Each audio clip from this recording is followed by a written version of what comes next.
Welcome to kitchen tips. உருண்டை குழம்பு ஒவ்வொருத்தரும் ஒவ்வொரு விதமாக வைப்பாங்க. சிலர் கடலப்பருப்பு மட்டும் போடுவாங்க. அது நம்ம குழம்புல போடும்போது தனித்தனியாக போயிடும். எண்ணெயில் போட்டு பொரிச்சு எடுத்து குழம்புல போட்டால் நம்ம ஹெல்த்துக்கு கேடு தான். அதனால் கடலப்பருப்பு இதில் 2 கிளாஸ் போட்டிருக்கேன். இந்த கிளாஸில் 50 கிளாஸில் 2 கிளாஸ் கடலப்பருப்பு, 1 கிளாஸ் துவரம்பருப்பு. துவரம்பருப்பு மட்டும் போட்டு சில பேர் செய்வாங்க. அது கல் மாதிரி ஆகிடும். கடலப்பருப்பு துவரம்பருப்பு கலந்தால் சாஃப்டாக இருக்கும். இது கூட இதை கழுவி வச்சுக்கிறேன். ஒரு 3 டைம்ஸ் கழுவி வச்சுருக்கேன். இதை கழுவிட்டு ஒரு 3 காஞ்ச மிளகா, சீரகம், சோம்பு இதை போட்டு நல்லா 2 ஹவர்ஸ் ஊற வச்சிடணும். ஊற வச்சுட்டு அரைச்சி எடுத்து வெங்காயம், பச்சை மிளகாய், கொத்தமல்லி, கருவேப்பிலை போட்டு நம்ம குழம்புல ஆட் பண்ணிக்கலாம். இது 2 ஹவர்ஸ் கழித்து நான் அரைச்சிட்டு வரேன். இந்த உருண்டை குழம்பு ஒரு 3 டேபிள் ஸ்பூன் கடலை எண்ணெய் ஊற்றிருக்கேன். 1 டீஸ்பூன் நல்லெண்ணெய். நீங்கள் என்ன எண்ணெய் இருக்கோ அதை யூஸ் பண்ணிக்கலாம்.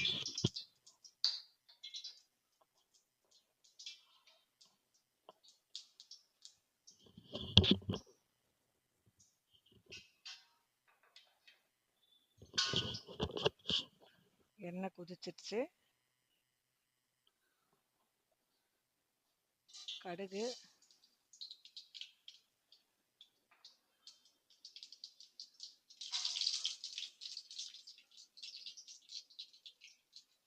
பூண்டு,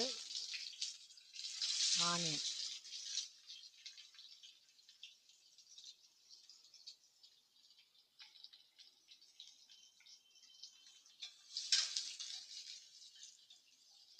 நல்லா ஃபாஸ்ட் வச்சு நல்லா வதக்கிங்க.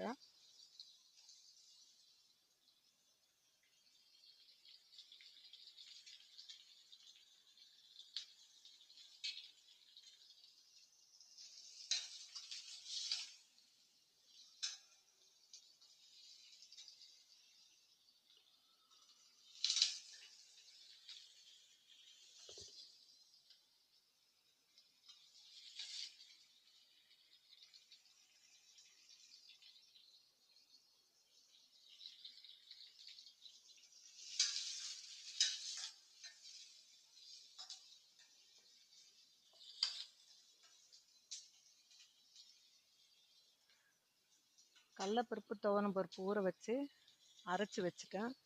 1 ஹவர் ஊறினா கூட போதும்.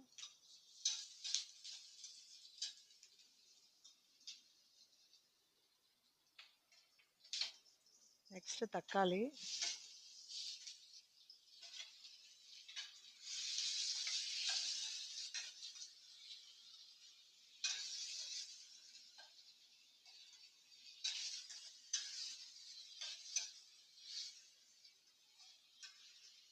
நல்லா ஃபாஸ்ட் வச்சு நல்லா வதக்கிக்கோங்க.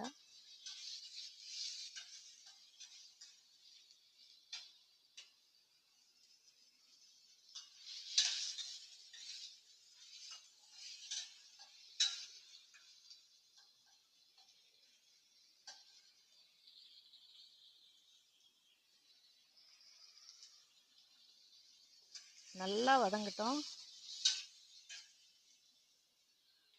புளி ஊற வச்சு சாறு எடுத்து வச்சுருக்கேன், புளிச்சாறு. அப்புறம் அந்த பருப்பு ஊற வச்ச தண்ணி, அதில் எல்லா சத்தும் அந்த தண்ணியில் இருக்கும். அதை கீழே ஊற்றிடாதீங்க, அதை குழம்புக்கு யூஸ் பண்ணிக்கணும்.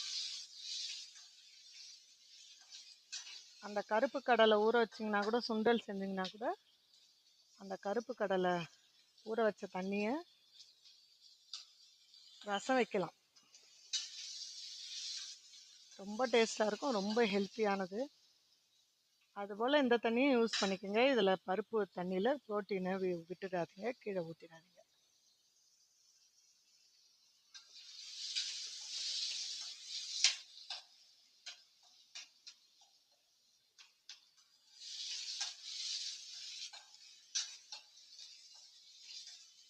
நல்லா வதங்கிடுச்சுமா.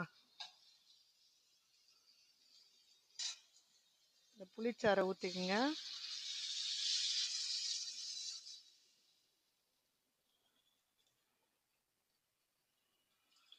உருண்டை குழம்பு எப்பவுமே கொஞ்சம் தண்ணியாக தான் வைக்கணும். அது உருண்டை போடும்போது ரொம்ப திக்காயிடும். அதனால கொஞ்சம் தண்ணியாக தான் வைக்கணும். இந்த பருப்பு ஊற வச்ச தண்ணி,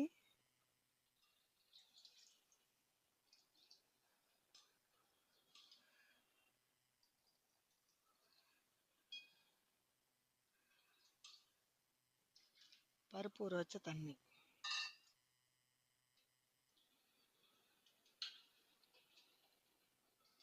கல்லுப்பு வேண்டிய அளவு, மிளகாய்த்தூள் நான் வீட்டு குழம்பு மிளகாய்த்தூள் வச்சுருக்கேன். தனியா மிளகாய் ஒன்றா அரைச்சது. தனித்தனியாக அரைக்கிறவங்க 2 டீஸ்பூன் மிளகாத்தூள் போட்டிங்கன்னா 3 டீஸ்பூன் தனியாத்தூள் போட்டுக்கோங்க.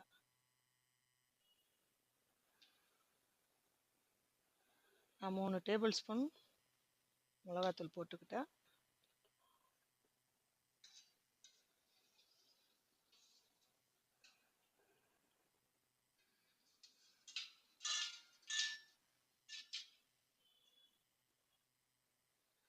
நல்லா 15 மினிட்ஸ் 10 மினிட்ஸ் நல்லா கொதிக்கட்டும்மா.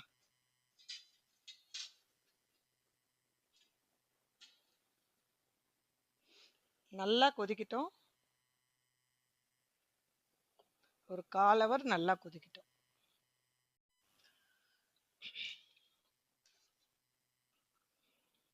10 மினிட்ஸ் ஆயிடுச்சுமா.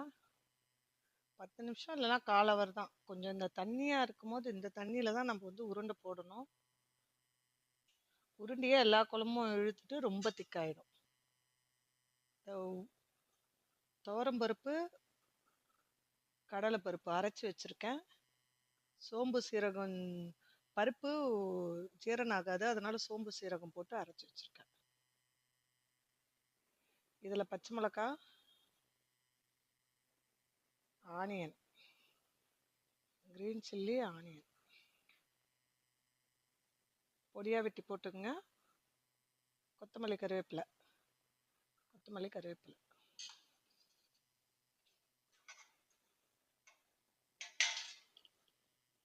கொத்தமல்லி கருவேப்பிலை, க்ரீன் சில்லி, ஆனியன், கொத்தமல்லி கருவேப்பிலை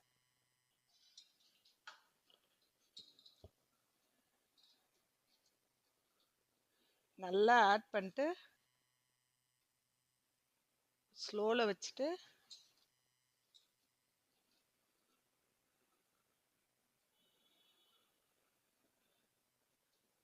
சின்ன சின்ன உருண்டையாக அந்த குழம்புலேயே போட்டுக்கணும். ரொம்ப சின்ன சின்ன உருண்டையாக போடுங்க, வெந்துடுச்சுன்னா கொஞ்சம் பெருசாகும். துவரம்பருப்பு மட்டும் போட்டிங்கன்னா ரொம்ப கெட்டியாக கல் மாதிரி இருக்கும். கடலைப்பருப்பு மட்டும் போட்டிங்கன்னா குழம்போட கரைஞ்சி போகும்.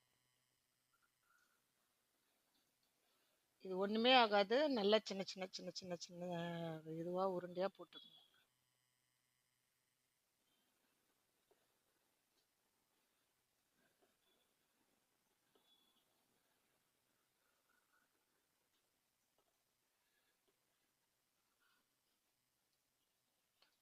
குழம்பு தண்ணியாக இருக்குதுன்னு நினைக்காதீங்க. இந்த உருண்டை வெந்தோடனே ரொம்ப திக்காயிடும், ரொம்ப கெட்டியாயிடும். வெறும் உருண்டை தான் இருக்கும். அப்புறம் கொஞ்சம் தண்ணியிலே போட்டிங்கன்னா தான் கொஞ்சமாவது குழம்பு இருக்கும்.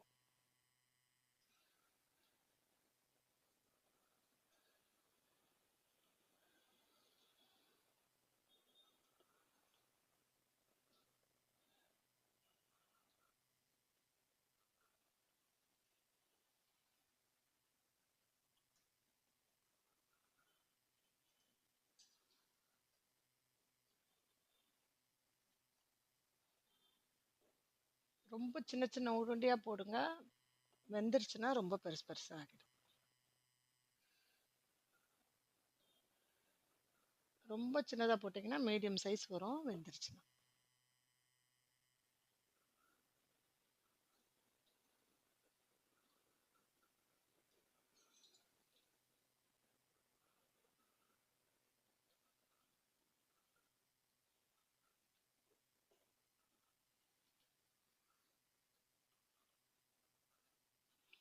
இதுக்கு நம்ம காய்கறி தொட்டுக்க எதுவுமே செய்யலனா கூட இந்த உருண்டையாக தொட்டுக்கலாம்.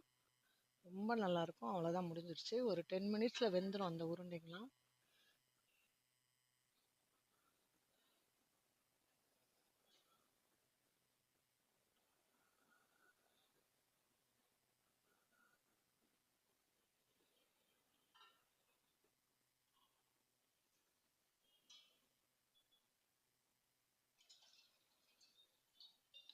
உருண்டை போட்ட உடனே எதுவும் கரண்டி போடாதீங்க.